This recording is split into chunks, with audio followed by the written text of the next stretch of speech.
Nahas kapal terbang berlaku di seluruh dunia sejak dahulu lagi dan Malaysia juga tidak ketinggalan. Selain MH17 dan MH370, terdapat banyak lagi pesawat yang terhempas di Malaysia yang ramai tak tahu atau telah dilupakan. Kebanyakan pesawat yang terhempas juga masih tidak tahu puncanya dan ada yang masih kekal misteri. Di sini terdapat 5 tragedi kapal terbang terhempas paling menakutkan di Malaysia.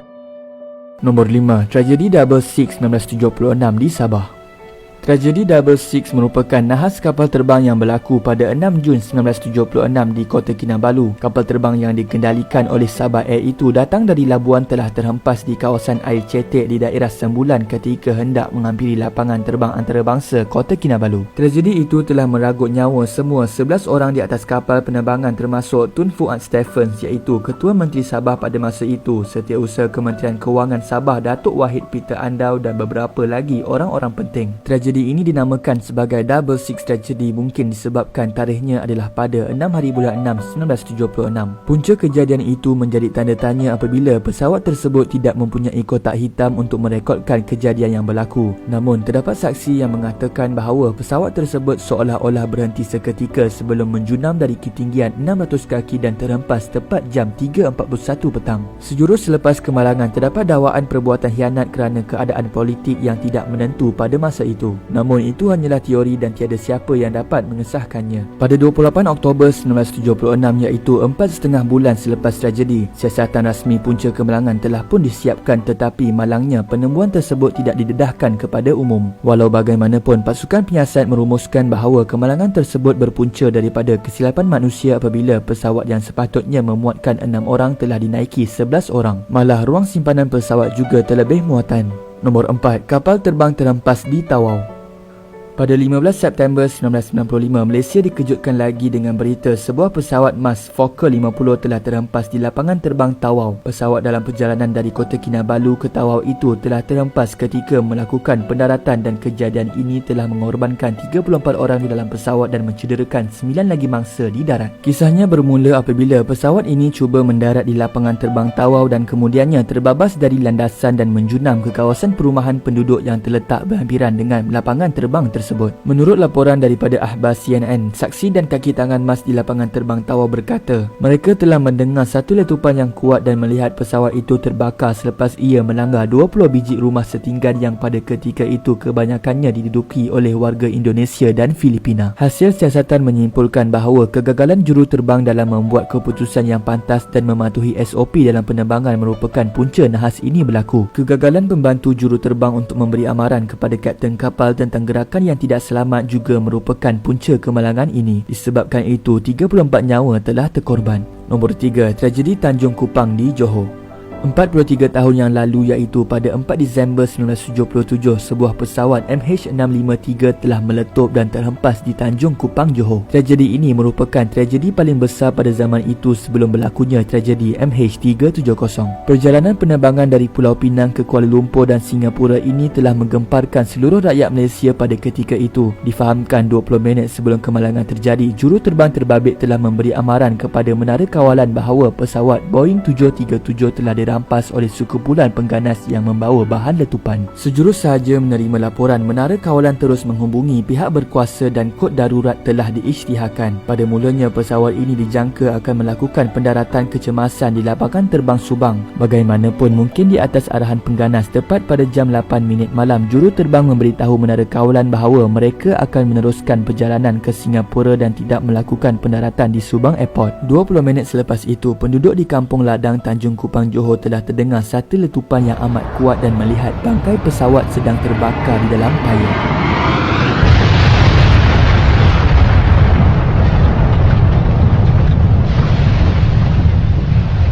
Pesawat ini dipercayai telah mencecah tanah pada sudut yang hampir menegak pada kelajuan yang sangat tinggi sehinggakan tidak ada satu pun mangsa yang terselamat. Untuk pengetahuan, pesawat ini hanya tinggal 15 minit sahaja untuk tiba di destinasi. Kesemua 93 penumpang dan 7 anak kapal dengan beberapa orang kenamaan termasuk Menteri Pertanian Datuk Ali Ahmad, Duta Cuba yang pertama ke Malaysia dan ramai lagi orang-orang penting turut berada dalam pesawat itu. Hasil daripada siasatan yang dibuat, kotak hitam yang dijumpai itu telah mendedahkan bahawa juruterbang dan pegawai penerbangan telah ditembak oleh perampas beberapa minit sebelum pesawat terjunam di Tanjung Kupang. Menurut saksi, pesawat MH653 telah meletup di udara dan menjunam ke tanah. Tengok, ini mas.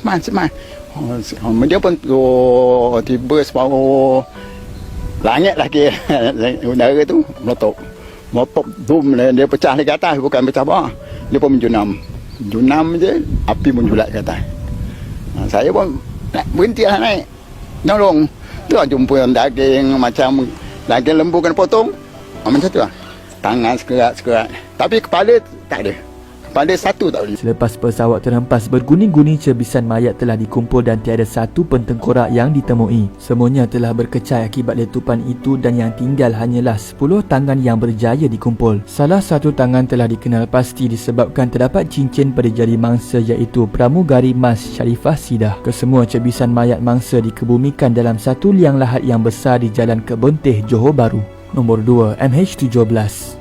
Kisahnya bermula apabila penerbangan Malaysia Airlines Boeing 777 MH17 memulakan perjalanan dari Amsterdam ke Kuala Lumpur yang ditembak jatuh pada 17 Julai tahun 2014. Pesawat ini ditembak oleh roket buatan Rusia di wilayah Donetsk yang sedang dilanda perang saudara di timur Ukraine. Kesemua 268 orang di atas kapal dari 10 buah negara terbunuh dan yang sedihnya 80 orang daripada mangsa terdiri daripada kanak-kanak. Kebanyakan mangsa yang terkorban adalah warga negara Belanda iaitu seramai 196 orang dan hanya 44 orang warga Malaysia. Nahas ini merupakan kejadian malang kedua bagi penerbangan Malaysia kira-kira 4 bulan selepas peristiwa kehilangan pesawat MH370 pada 8 Mac 2014. Ia juga merupakan peristiwa terbesar penerbangan Malaysia setakat ini dengan 280 penumpang terlibat. Kejadian ini melibatkan lebih ramai penumpang berbanding peristiwa MH370 yang melibatkan 227 penumpang sahaja. Pesawat MAS bukanlah sengaja untuk lalu di kawasan bergolak ini, tetapi ianya telah diarahkan oleh Pusat Kawalan Trafik Udara Ukraine untuk terbang melalui zon konflik tersebut. Dan untuk pengetahuan, banyak lagi pesawat yang melalui kawasan ini dan antaranya ialah Singapore Airlines. Tetapi sudah ditakdirkan pesawat MAS ini berada di tempat kejadian pada waktu tersebut telah menjadikannya sebagai mangsa pergolakan. Kes tragedi MH17 ini mungkin tiada kesudahannya apabila ia melibatkan kuasa besar dunia yang saling berbalah dan tidak bertanggungjawab dalam mengakui kesilapan mereka sendiri. Nombor 1, MH370. Pesawat MH370 yang berlepas dari Kuala Lumpur ke China dilaporkan hilang pada 8 Mac 2014. Pesawat malang ini membawa 227 penumpang dan 12 anak kapal yang dijangkakan tiba di Beijing pada jam 6.30 pagi. Namun ia dilaporkan hilang dari radar pada jam 2.14 pagi sewaktu melakukan penerbangan merentasi Laut Cina Selatan. Kerajaan Malaysia dan Vietnam telah melakukan pencarian pesawat tersebut yang dipercayai telah terhempas di perairan Vietnam di mana komunikasi terakhir antara pihak kawalan udara dan juruterbang pesawat. Seluruh dunia turut mengambil bahagian apabila satu kerjasama terbesar dalam sejarah telah berlaku di mana Angkatan Laut dari 25 buah negara termasuk India, Indonesia, Australia, Amerika, China dan lain-lain telah mengambil bahagian dalam pencarian ini. Kawasan pencarian telah diperluaskan dari Laut Cina Selatan, Selat Melaka, Laut Andaman dan Laut Hindi. Mula dari sinilah pelbagai konspirasi timbul dari seluruh dunia mengenai kehilangan pesawat MH370. TV CNN dari Amerika Syarikat juga mengeluarkan beberapa teori seperti ditelan black hole atau hilang di segitiga Bermuda. Namun kesemua teori itu tidak dapat disahkan dan semuanya masih kekal misteri. Usaha yang memakan belanja sehingga 650 juta ringgit dalam pencarian MH370 akhirnya dihentikan pada 28 Januari tahun 2015 oleh Jabatan Penerbangan Awam Malaysia DCA dan ia mengisytiharkan bahawa pesawat tersebut telah kehabisan bahan api dan terhempas di kawasan yang ditakrifkan sebagai Selatan Lautan Hindi. Pada tahun 2018,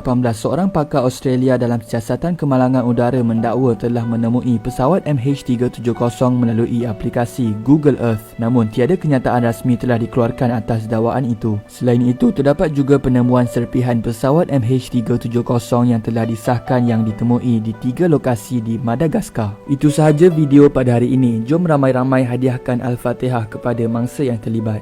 Komen juga pengalaman anda sekiranya anda pernah berada pada kawasan tragedi tersebut dan ceritakan pengalaman itu.